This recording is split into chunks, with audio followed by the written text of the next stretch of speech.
पहले ये वाला नीचे वाली प्लेट को यहाँ पे रख देना है, इसको साफ करके रखना है, ठीक है। और इसको ये कन्वेक्स लेंस है, कन्वेक्स लेंस का जो कन्वेक्स वाला पार्ट होता है वो नीचे रहना चाहिए और जो प्लेन वाला पार्ट है वो ऊपर होना चाहिए। ये मतलब ये हमें कन्वेक्स लग रहा है तो इसको मैं ऐसे रख देता हूँ। कन्वेक्स लेंस का ये ऐसे होगा। अब ये वाली दूसरी वाली स्लेट को, दूसरी वाली थिन फिल्म को हम 45 डिग्री के एंगल पे लगाएंगे, ऐसे ऐसे करके यहाँ पे लेंस के जस्ट सामने, लेंस के जस्ट सामने,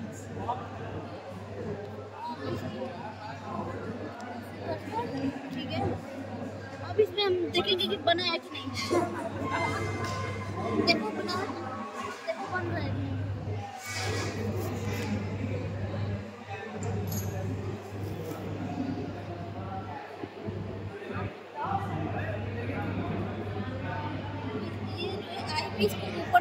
आई पीस को ऊपर नीचे करने के लिए है, ये हमारा आई पीस है और यहाँ से हम रीडिंग लेंगे। रीडिंग हम देख रहे हैं कि 1 सेंटीमीटर में कितने डिवीजन है, 1 2 3 4 5 6 7 9। 1 सेंटीमीटर में जो है हमारे 20 डिवीजन है, यानी मेन स्केल का लिस्ट काउंट हो गया 1/20। 1/20 इसका मतलब क्या होगा, 1/20 मतलब 0.5 ना, 0.5। हाँ 0.5 होगा मेन स्केल का लिस्ट काउंट। और इंस्ट्रूमेंट का लिस्ट काउंट निकालने के लिए हम मेन स्केल का जो लिस्ट काउंट है उसको नंबर ऑफ डिवीजन और वर्नियर स्केल को डिवाइड करेंगे, यानी यहाँ पे मेन स्केल की जो रीडिंग आई है उसको 50 से डिवाइड करेंगे तो हमारा इंस्ट्रूमेंट का वो आ जाएगा, इंस्ट्रूमेंट का जो है लिस्ट काउंट आ जाएगा, ठीक है। आप लोग को बताओ। अब जब हम यहाँ से देखेंगे, आई पीस से देखेंगे तो हमें फ्रिंजेस दिखेंगे, सर न्यूटन रिंग्स दिखेंगे। न्यूटन रिंग्स में हमें क्या करना है, न्यूटन रिंग में यहाँ पे स्केल में हमें एक क्रॉस वायर ऐसा दिखेगा, तो क्रॉस वायर को क्या करना है ना, इधर से मतलब एक साइड किसी एक साइड लेकर आकर, मान लो हमने यहाँ पे 12 डिवीजन को क्रॉस वायर को ले जाकर हमें मेन स्केल से रीडिंग ले लेनी है। फिर उसके बाद 11th पे लेकर आएंगे, फिर 10th पे लेकर आएंगे, ऐसे करते करते करते करते राइट साइड में हम बढ़ते जाएंगे। यहाँ पे 0 वाली पे रीडिंग ले लेंगे, फिर फर्स्ट पे, सेकेंड, थर्ड, ऐसे करके सब पे रीडिंग हम लेते जाएंगे, सब पे रीडिंग लेते जाएंगे। अब उसके सबको उस पर नोट कर लेंगे, जैसे कि तो हम यहाँ पे देख सकते हैं कि पॉली वाली जो रिंग आई है, मतलब जैसे इधर से ये पॉली वाली रिंग पे हमारा ये रीडिंग आ रहा है, दूसरी वाली पे ये, तीसरी वाली पे ये, चौथी वाली पे ये करस्पॉन्डिंग ऐसे लेफ्ट साइड से आ रहा है, मतलब ये ऐसे लेफ्ट साइड, ये वाली लेफ्ट साइड से, मतलब 12 नंबर पे इसमें 12 नंबर पे 8.70 और 11 पे ये इतना, 10 पे ऐसे करके हम लोग लेफ्ट की तरफ बढ़ते जा रहे हैं। फिर उसके बाद हम लोग राइट वाली की रीडिंग देंगे। राइट वाली की जो पहली रिंग है उस पर हमारा 8.45 आ रहा है, दूसरे वाले पे 8.45 आ रहा है और वर्नियर पे 22 आ रहा है। ऐसे करके सारी रीडिंग इधर राइट साइड की तरफ हम लोग बढ़ते जाएंगे, ऐसे करते मतलब स्क्रू को घुमाते हुए। अब इसके बाद क्या करना है कि ना, हमें डी निकालना है। डी निकालना है मतलब जैसे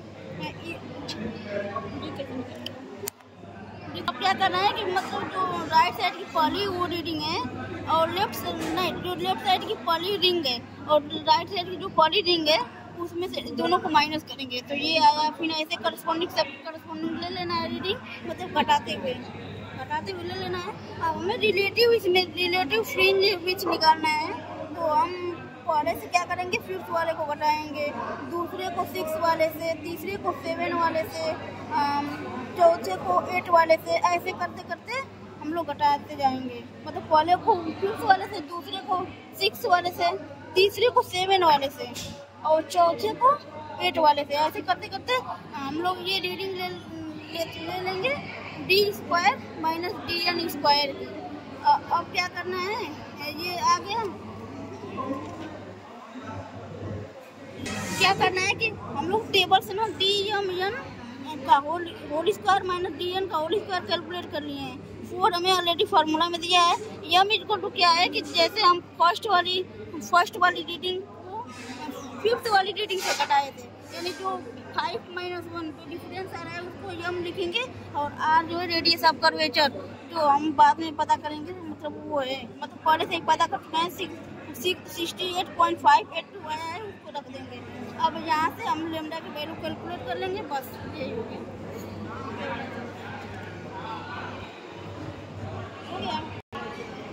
ये हमारा जो एक कन्वेक्स लेंस है, इसका हमें रेडियस ऑफ कर्वेचर मेजर करना है, जो हम स्फीयरोमीटर से मेजर करेंगे। स्फीयरोमीटर का जो है हम लिस्ट काउंट पहले बता रहे हैं कैसे करना है। लिस्ट काउंट, स्फीयरोमीटर का लिस्ट काउंट जो है, ये हमारा मेन स्केल है, ये मेन स्केल है, ये वाला, इस पे रीडिंग देख लो, इस पे रीडिंग देख लो, ये मेन स्केल है, मेन स्केल है, ये हमारा वर्नियर स्केल है।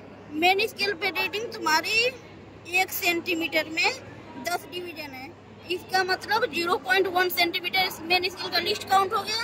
और मेन स्केल का जो लिस्ट काउंट है, total number of vernier scale से जब डिवाइड कर देंगे तो हमारा इंस्ट्रूमेंट यानी स्फीयरोमीटर का लिस्ट काउंट पता चल जाएगा।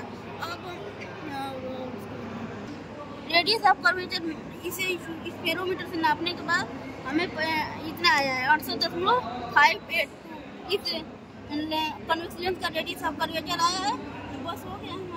इसी को फार्मूला में यूज कर लेंगे।